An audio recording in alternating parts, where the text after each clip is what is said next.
আসসালামু আলাইকুম, সুপ্রিয় দর্শক মণ্ডলী। জাতীয় পার্টি নিয়ে নানান ধরনের কথা হচ্ছে এখন। জাতীয় পার্টি, যেটা সাবেক সামরিক স্বৈরাচার হোসেন মোহাম্মদ এরশাদের গড়ে তোলা একটি ফ্যাসিবাদী তথাকথিত রাজনৈতিক দল, যেটা গত 15.5 বছর দিল্লির এজেন্ট লেডি লেন্দুবদর্জি শেখ হাসিনাকে একদম সরাসরিভাবে সহযোগিতা করে অবৈধভাবে রাষ্ট্র ক্ষমতায় রেখেছে। শুধু সেটাই না, এর আগে যে 111 ছিল 2 বছর, এ সময়ও এরশাদের সেখানে সমর্থন ছিল। তো 15.5 বছর এই ফ্যাসিবাদ দিল্লির এজেন্ট লেডি লেন্দুবদর্জি শেখ হাসিনা অবৈধভাবে ক্ষমতায় থাকতে পেরেছে হোসেন মোহাম্মদ এরশাদের মতন একজন সাবেক ডিক্টেটর তার সাথে যুক্ত থাকার কারণে।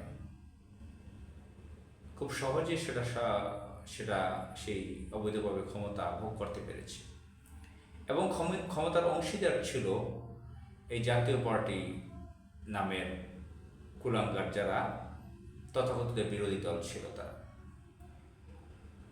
এখানে বড় বড় ডাকাত, সন্ত্রাস, চাঁদাবাজ, মদখোর, জুয়াখোর ব্যক্তিরা এখানে জাতীয় পার্টির নেতা হিসেবে নেতা।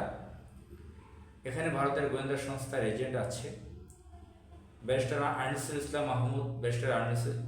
ইসলাম মাহমুদ। এখানে আছে কাজী ফিরোজ রশিদ, মশিউর রহমান রাঙ্গা।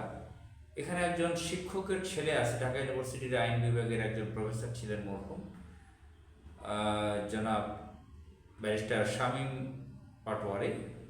তাদের বাড়ি সম্ভবত গাইবান্ধা। তাদের ঢাকায় একটা প্রাইভেট ইউনিভার্সিটি আছে, ঢাকা ইন্টারন্যাশনাল ইউনিভার্সিটি। তাদের দলের কিছুদিন পর মহাসচিব চেঞ্জ হয়, সম্ভবত তিনি এখন মহাসচিব হতে পারে। তাদের দলের কাহিনীর অভাব নেই। ববি হাজ্জাজ নামের একজন অ্যাডভাইজার ছিল এরশাদের। জিয়াউদ্দিন বাবলু ছিল, পরবর্তীতে এরশাদের ভাগ্নি জামাই হয়েছিল। তাকে নাকি আবার ষড়যন্ত্র করে মেরে ফেলেছে শেখ হাসিনা করোনাকালীন সময়ে। তো নানান ষড়যন্ত্র। আওয়ামী লীগ তো ভারত কর্তৃক পরিচালিত একটি সন্ত্রাসী সংগঠন, তাদের তো ষড়যন্ত্রের কোনো অভাব নেই। তো যাই হোক, এই জাতীয় পার্টি গত 15.5 বছর সন্ত্রাসী করে আসছে আওয়ামী লীগের সাথে মিলে।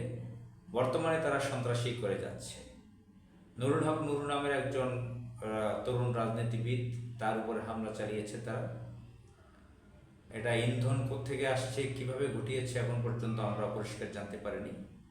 তবে জাতীয় পার্টির জিএম কাদের, গোলাম হোসেন কাদের, এরশাদের ছোট ভাই, এখন তো রওশন এরশাদের কথা শুনতে পারতেছি না। গোলাম মোহাম্মদ কাদের, জিএম কাদের অনেক বড় বড় কথা বলতেছে।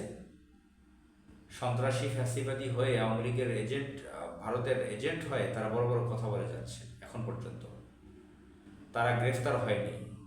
তারা এই ইন্টারিম সরকারের সময় খুব জোর গলায় নানান ধরনের হুমকি দিয়ে আসছে, বাজে কথা বলে আসছে আওয়ামী লীগের পক্ষ হয়ে।